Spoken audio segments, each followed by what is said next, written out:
tal, mis amados hermanos? Este bonito martes 9 de agosto, hermanos, del 2022. Y bueno, hermanos, como es costumbre ya los días martes de estudio bíblico, bueno, estaremos continuando, hermanos, con nuestro estudio de, martes de cartas generales, hermanos. Seguimos estudiando la carta a los hebreos, hermanos. Estamos en el capítulo 9, hoy vamos a empezar una parte que se llama La sangre de Cristo logra el perdón. Entonces vamos a verlo desde el punto de vista teológico que nos ofrece el escritor de la carta a los hebreos. Oremos. Padre, en el nombre de nuestro Señor Jesucristo, te pedimos que nos bendigas en esta oportunidad que tenemos nuevamente de abrir tu palabra, que nos guíes con tu Espíritu Santo, Padre, que sea esto edificante y nos dé la perspectiva correcta. Sobre todo, Padre, al vivir la fe y pensar en lo que Cristo hizo en la cruz. Bendice a tu iglesia y que mi vida solo sea un instrumento de gracia en tus manos, en el nombre de Jesús. Amén. Amén, mis amados hermanos. Y bueno, pues vamos a continuar, hermanos. Recuerden que estamos en un tema que inició desde el capítulo 6, un tema que se llama Jesús, sumo sacerdote y sacrificio. Esta es la segunda parte, porque estamos en el capítulo 9. ¿Verdad? Y es un tema que abarca pues básicamente todo el capítulo 9, de los versículos del 1 al 28, y hoy vamos a comenzar de los versos del 16 al 22, cuyo tema es, punto número 3, la sangre de Cristo logra el perdón de pecado. Recuerden que estos videos son muy cortos, hermanos, pero vamos a tratar de irnos paso a pasito, lo que significa cada verso, qué trataba de decirnos el autor, y también si hay la oportunidad también de hacer una breve reflexión. Hermanos, mire, la palabra pacto, hermanos, que por lo general no la vamos a encontrar mucho, sobre todo en la carta a los hebreos, implica el pecado, hermanos. Mire, el pecado hace necesario el establecimiento de un nuevo pacto y el derramamiento de sangre. El derramamiento de sangre, hermanos, lleva a la muerte y a la remisión de pecados. Vamos a leer los dos primeros versos de esta porción, que son los versos del 16 al 17, que dicen de la siguiente manera. Dice: porque donde hay testamento, es necesario que intervenga muerte del testador, porque el testamento con la muerte se confirma, pues no es válido entre tanto que el testador vive. Bueno, qué interesantes palabras, hermanos. Y acuérdese que todo esto, hermanos, de alguna forma nos ayuda a profundizar en nuestra fe. No podemos creer en Cristo de manera superficial, hermanos, porque de hecho, creer en su obra redentora, hermanos, implica que sigamos profundizando en todo lo que implica la vida, muerte, resurrección de nuestro Señor Jesucristo, porque ese es el Evangelio. El Evangelio sigue estando vigente para nosotros, hermanos. No solamente es la entrada al cielo para los que no tienen a Cristo en su vida, es lo que tenemos que constantemente reflexionar y pensar, hermanos. Cuando Pablo le dice a Timoteo, acuérdate de Jesucristo, ¿verdad? Y luego le dice, acuérdate de Jesucristo, del linaje del rey David, resucitado entre los muertos. Dice, este es mi evangelio. Entonces, básicamente, eso es lo que tenemos que hacer como cristianos una y otra vez. Esto ayuda en nuestra fe constante, hermanos, porque nuestra garantía es la persona de Cristo.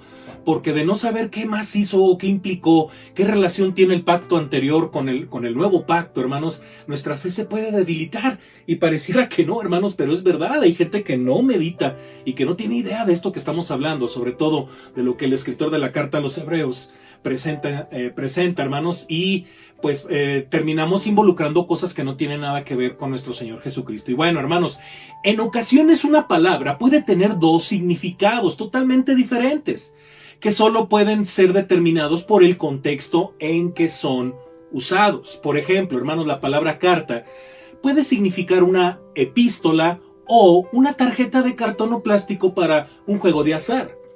En español, hermanos, esta palabra tiene al menos dos significados. En otros idiomas, dos palabras diferentes expresan estos significados. En el original griego, hermanos, una misma palabra sirve para transmitir los conceptos pacto y testamento. En el versículo 15, hermanos, que leímos hace 15 días, la última vez que tuvimos la reflexión, hermanos, el contexto tiene un marco religioso y esta palabra significa pacto. El escritor habla del nuevo pacto del cual Cristo es mediador y del primer pacto que, por implicación, ha sido superado. Hemos estado hablando mucho de eso, hermanos. Entonces, en los próximos versículos, o sea, estos que acabamos de leer, del 16 al 17, el escritor pasa, hermanos, de un marco religioso a un marco legal. Entonces, ahora él introduce el concepto de testamento. La última voluntad, hermanos, ¿qué es lo que significa testamento? La última voluntad. Entonces, un abogado redacta un testamento para un cliente, el cual divide sus posesiones entre varias personas o entidades. Ok, pero este testamento solo cobra validez después de la muerte de la persona que lo hizo. Mientras la persona vive, el testamento no es nada más que un documento. ¿Sí? Aun cuando un abogado atestigue su legalidad. Este testamento, hermanos, también puede ser cambiado o vuelto a redactar, pero en el momento en que el autor del testamento muere, lo escrito en el testamento pasa a ser inalterable. ¿Cómo se relacionan los versículos del 16 al 17 con el versículo 15? Porque estamos entre pacto y testamento, ¿verdad? Bueno, ¿cuál es la relación entre la palabra pacto y la palabra testamento? En el versículo 15, hermanos, el escritor enseña que Cristo, el mediador de un nuevo pacto, murió una muerte sacrificial para redimir a aquellos que han recibido o que han de recibir su herencia prometida. En los siguientes dos versículos, o sea, 16 y 17, él dice que la muerte del autor del testamento pone en vigor dicho documento. La implicación, hermanos, es que el autor del pacto es Dios, que también ha hecho un testamento. Cristo, hermanos, el Hijo de Dios, no es quien hizo algún pacto o testamento. En su función de mediador, hermanos, y como fiador, porque Él es nuestra garantía, hermanos, Él se ocupa de que las condiciones del pacto sean cumplidas y que sus promesas sean llevadas a cabo. Mire qué interesante esto, hermanos. Cristo murió para cumplir estas condiciones. Entonces, cuando hablamos de la obediencia de Cristo, que el autor menciona en el capítulo 5, versículo 8, estamos hablando de algo por encima de lo que usted y yo pudiésemos entender de obediencia. O sea, el Señor Jesucristo se hizo cargo mediante su obediencia para que este testamento, hermanos, tuviera una validez poderosa y que se llevara a cabo el pacto, ¿verdad?, de Dios con la humanidad. Entonces, pero al mismo tiempo, hermanos, la muerte de Cristo, Cristo murió para cumplir estas condiciones, pero al mismo tiempo la muerte de Cristo, hermanos, pone en vigor la última voluntad y testamento, de modo que los creyentes, en efecto, reciban la prometida herencia eterna que se menciona en el versículo 15. Cristo es su fiador. Entonces, imagínense nada más, hermanos, estamos creyendo. Es que esto es bien profundo, hermanos, porque cuando hablamos de Cristo, hablamos de el segundo Adán obediente que se convirtió en nuestro fiador y que hizo legal y inalterable la última voluntad, por decirlo de alguna forma, del Padre o de este pacto, ¿verdad? Entonces Cristo es su fiador. En cierto sentido, los versículos del 15 al 17 sirven de analogía, hermanos, pero las analogías tienen sus limitaciones y también esta la tiene. Al morir una persona deja sus posesiones a sus herederos. Estos herederos, a su vez, enfrentan ellos mismos la muerte y a su tiempo mueren. Cristo, sin embargo, murió, pero resucitó de entre los muertos. Los herederos reciben una herencia eterna y viven con Él para siempre. Qué hermoso, ¿no? Ahora vamos a leer los versículos del 18 al 22. Y es ahí donde vamos a hacer quizás una pausa, porque son muchos los detalles que tenemos que meditar a partir de estos versículos. Entonces vamos a leer, hermanos, de los versículos del 18 al 22. Dice, de donde ni aun el primer pacto fue instituido sin sangre, porque habiendo anunciado Moisés todos los mandamientos de la ley a todo el pueblo, tomó la sangre de los becerros y de los machos cabríos con agua, lana escarlata e hisopo, y roció al mismo libro y también a todo el pueblo, diciendo, esta es la sangre del pacto que Dios os ha mandado. Y además de esto, roció también con la sangre el tabernáculo y todos los vasos del ministerio. Y casi todo es purificado según la ley con sangre, y sin derramamiento de sangre no se hace remisión. Dos asuntos, hermanos, se destacan aquí. Primero, hermano, mira, la expresión primer pacto tiene que ver con la misma frase del versículo 15. Por lo tanto, los dos versículos que intervienen, dados en forma de analogía, decíamos del 16 al 17, bueno, pues pueden ser puestos entre paréntesis. Según en los versos del 18 al 22 que acabamos de leer, la palabra sangre aparece 6 veces. Debido a esta repetición, ella recibe el énfasis en esta sección. Y bueno, hermanos, vamos a examinar el término sangre en el contexto de cada versículo en que ocurre. Inciso A, de donde ni aún el primer pacto fue instituido sin sangre. Así empieza el versículo 18. Y bueno, hermanos, la institución del primer pacto está registrada en Éxodo 24. Moisés, hermanos, leyó la ley de Dios al pueblo, presentó holocaustos y ofrendas de comunión a Dios, roció la sangre de becerros sacrificados en estas ofrendas sobre el altar, y el pueblo leyó el libro del pacto al pueblo y dijo: esta es la sangre del pacto que el Señor ha hecho con vosotros, según todas estas palabras, según Éxodo 24:8.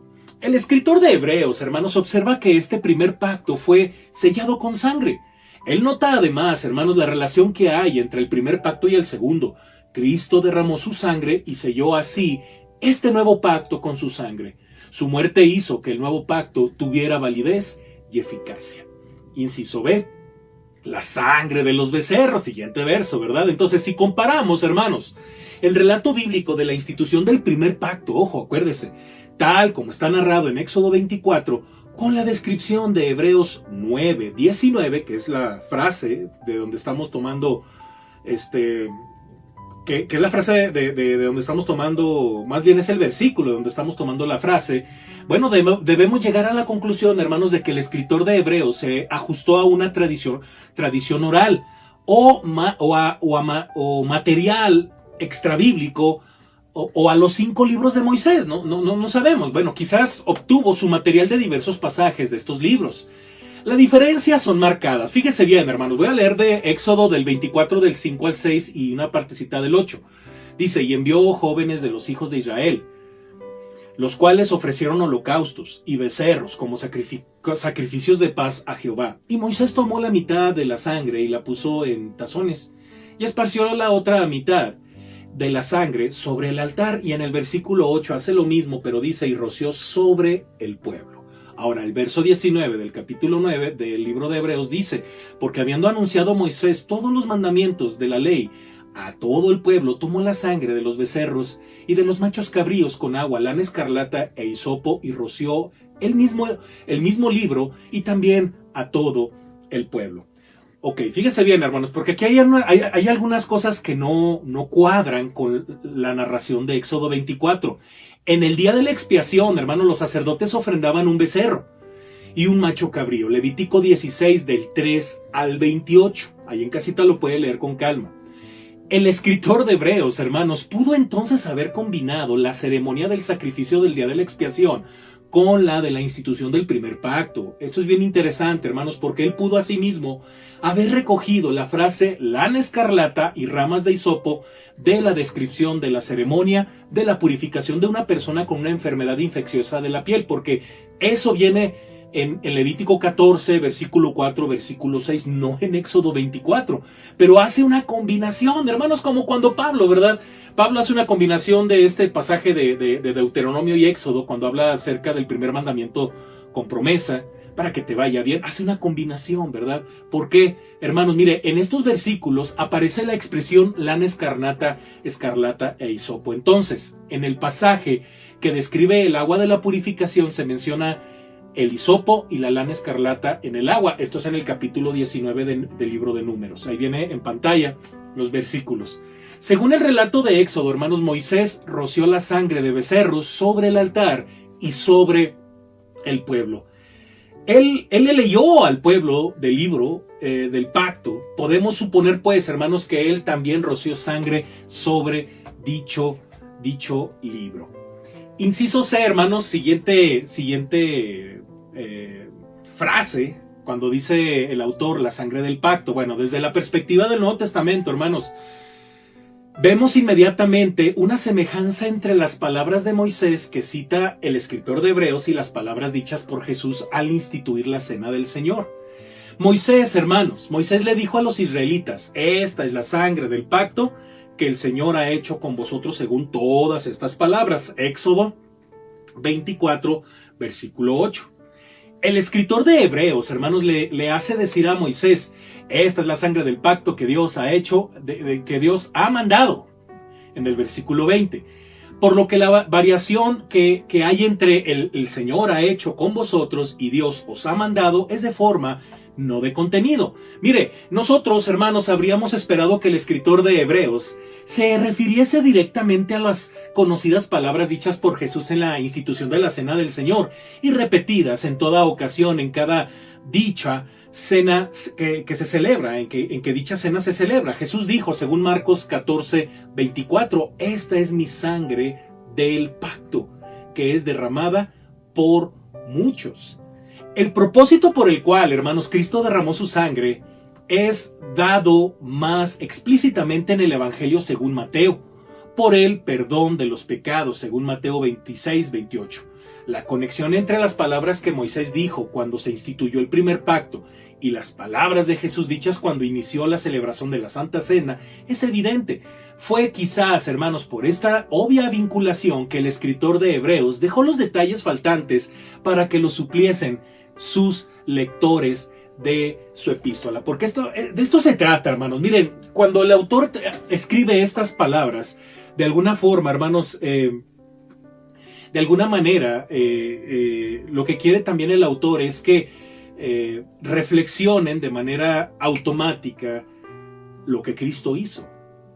Entonces sí, ya está justificado todo su mensaje en la carta sobre lo que Cristo ha hecho, pero una y otra vez lo que hace el autor, hermanos, es jalar textos del Antiguo Testamento, del Antiguo Pacto, lo que pasaba en el Antiguo Pacto y de alguna forma llevarnos a Cristo, pero también nos deja en la reflexión. Porque como comentábamos ahorita, hermanos, él podía haber escrito las palabras que Jesús dijo, ¿verdad? Que están en los evangelios. Sin embargo, él lo que hace es basarse en las palabras de Moisés del Antiguo Testamento y bueno, para que en automático nosotros ya como cristianos nos acordemos de las palabras de Cristo. De esto se trata, hermanos, que cuando leamos los evangelios de lo que Cristo hizo, ¿verdad? Inmediatamente también, hermanos, cuando leemos a partir de los evangelios lo que Cristo hizo, lo que pasó en la Santa Cena, nos vayamos al Antiguo Testamento. Por eso es importante leer toda la Biblia. Por eso es importante los libros los primeros libros de la Biblia, hermanos, porque de repente no le encontramos sentido, pero lo que también aquí el autor nos está enseñando es la gran conexión y armonía del plan redentor de Dios que inició desde un principio, ¿verdad? Y que todas estas cosas en el Antiguo Testamento pues eran sombra de lo que posteriormente podemos observar en nuestro Señor Jesucristo. Mis queridos hermanos, vamos a dejarlo hasta aquí, hermanos, porque todavía nos faltan unas frases de las que el autor hace mención sobre el tema de la sangre. Acuérdese, hace mención de la sangre en varias ocasiones en estos versículos, y vamos a dejarlo la siguiente semana, hermanos. Ya la siguiente semana terminamos esta sección y comenzamos, si Dios nos lo permite, también dentro de 15 días los versículos del 23 al 28, ¿verdad? Entonces dejémoslo ahí, hermanos, y sigamos estudiando la palabra de nuestro Dios y sigamos disfrutando de todo esto que pues tenemos acceso, hermanos, las Escrituras. Oremos. Padre, gracias por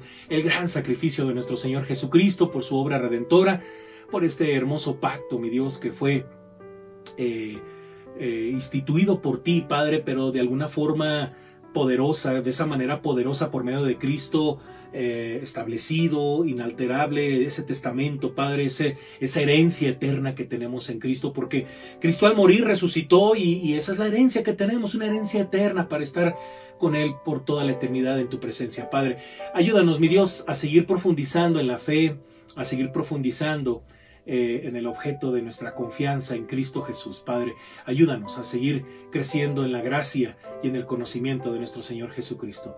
Te pedimos por tu iglesia, Padre, para que sigamos con ese gran anhelo y el gran deseo de seguir estudiando tu palabra, en el nombre de Jesús. Amén. Amén, mis amados hermanos.